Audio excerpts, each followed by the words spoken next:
Yesterday, I was talking to you about people who already have an abundant mindset and an abundant life. And today, I'm going to talk to you about guilt and becoming free of guilt, because all the people I know that have that abundance don't have guilt. They don't have shame. They don't have blame. In my years as an RTT therapist, I see so many clients who sabotage themselves. Everything's going well and they mess it up. They self-destruct. And I realized working with them that the clients who do that always have guilt. To give you a good example, I worked with a client who was able to make all of his clients multi-millionaires, and yet he always got things wrong. He bought a beautiful house in Malibu and then he got repossessed. He bought a business and it didn't work. And he said, I don't understand. I make everybody wealthy except myself. And I said, well, let's have a look at what's going on. And what was so sad for him is that his father died in Vietnam. His brother was so severely wounded in Vietnam. He never worked again. And he had a belief that said, if they couldn't have what I have, I shouldn't have it. And that's why he sabotaged himself. He was consumed with guilt, riddled with guilt. He had a belief that said, my father didn't get to live. My brother lives a life that's not worth living. Who am I to have wealth and riches? And I had to say to him, look, they would want you to have everything they didn't have. And that isn't unusual. I work with many, many people who say, but you know, my dad died at 30 and never made it. My sister is a single mom with 5 kids. And good.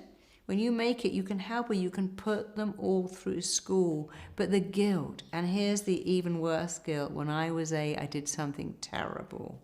I stole something from a shop. When I was 15, I really went after my best friend's girlfriend. When I was 17, I did something terrible. And you know, these things aren't terrible. When you're a kid, you're learning.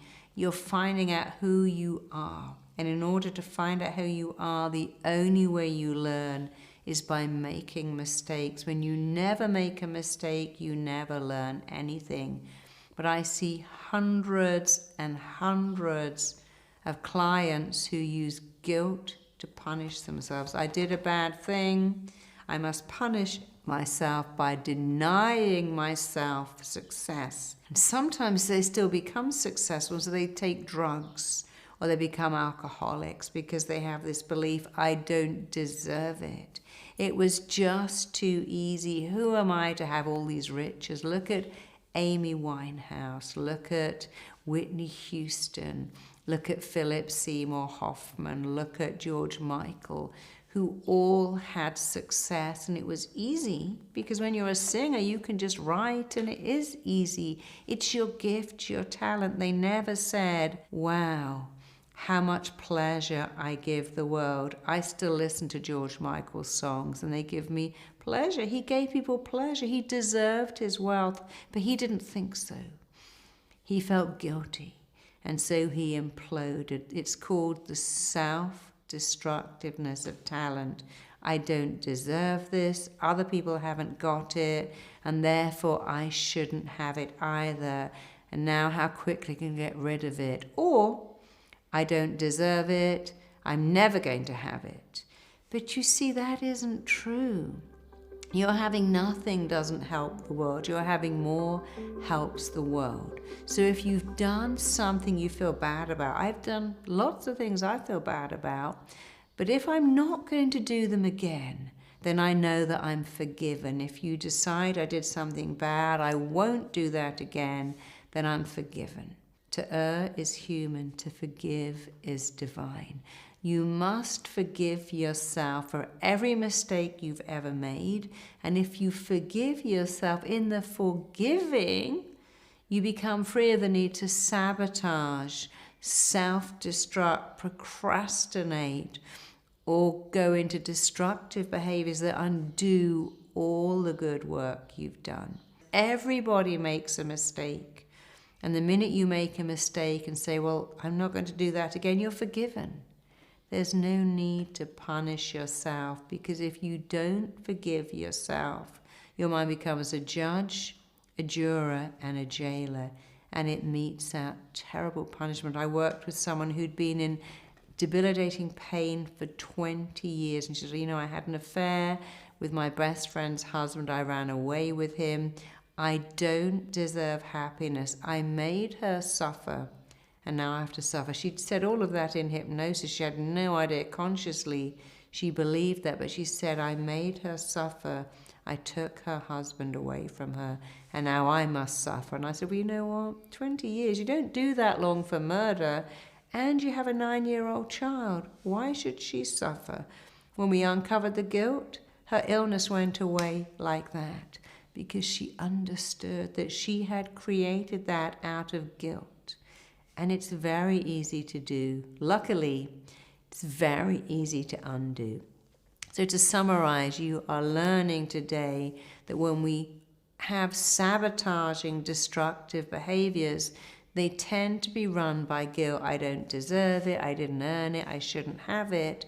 And if we keep stopping ourselves from even getting there, we have the same thing. I don't deserve this. Why should I have it when other people don't? I did some bad stuff and I don't deserve it. And I'm going to show you in the exercise how to overcome that. And that is going to overcome a big block to having an abundant mindset, an abundant life. So let's go to our exercises now. So I want you to go to your workbook and I want you to write down what you are guilty about. Sure, if you had sex with your best friend's partner, or if you got with someone they really liked, or if you lifted something from a store, you might feel uncomfortable. Remember, this is not who you are. It's something you did. You're not that same person. So write out what you did as if your friend did it. And when you've written down all the things you did that you feel guilty about, bad about, you told a lie, you behaved badly, you let someone down, you took the credit for someone else's job, you were mean to your kids, you did something dangerous, reckless, stupid, you were disloyal, write them all out. And imagine if it was your best friend or your sister or your brother who'd done this. Would you say, well, you need to suffer for the rest of your life because you did something bad? That's not who you are. It's something you did. It's in the past. It's behind you. It's like the water of the shower you took this morning. It's gone now. And you can't run home and collect up that shower water even if you want it. It's like the exhaust of the car fumes that you were last in. You can't run behind that car and collect those fumes. They are behind you. There's something you used to have and they're not there. Anything you did that caused you guilt is all behind you. It's something you did and it cannot, will not, and does not influence you ever again unless you allow it. So if this was your sister or brother, you go, look, come on, give yourself a break. You're human. We are flawed people living in a flawed world, and we are allowed to make mistakes. That's how we learn. Now go back to every bad thing you think you've done. And as you go to each one, I want you to ask yourself a question. Would I do this again? Knowing what I know now, the person I know, would I lift groceries from a store? Would I really kiss my best friend's boyfriend or husband or girl? Would I really do that now? Would I do what I did then when I was young and trying to find out who I was, when I was unhappy? I understand that I can be benevolent. So if you can put a line through, I'd never do that one again, never do that one again, never do that one again.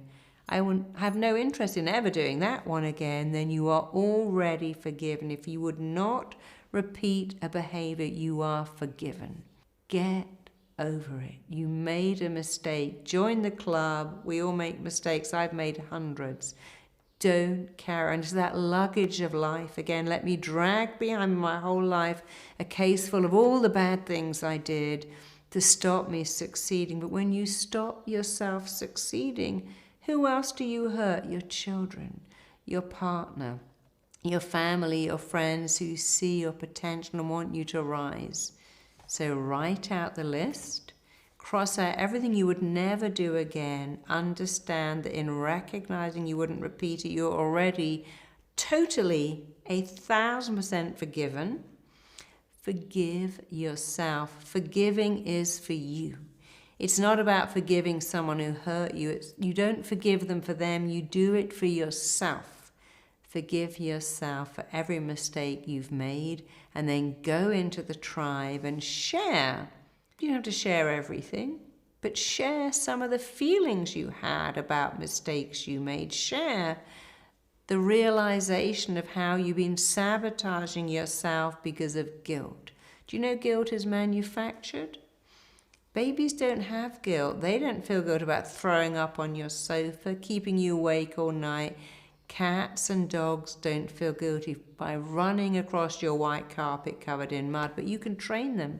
You can train dogs and cats to feel guilty, and people too. Guilt is a learnt emotion, and you're going to unlearn it and learn the much better emotion, forgiveness for yourself and for everyone else too. And tomorrow, when you have your RTT session, part of that is an audio that completely rewires you to let go of guilt, let go of blame, let go of shame, and in its place, let in abundance, healthy abundance, wealthy abundance, relationship abundance, an abundant mindset. So we'll go deeper into this tomorrow. Expect to change, because RTT is designed to bring out phenomenal change rapidly, permanently, powerfully. I'll see you tomorrow.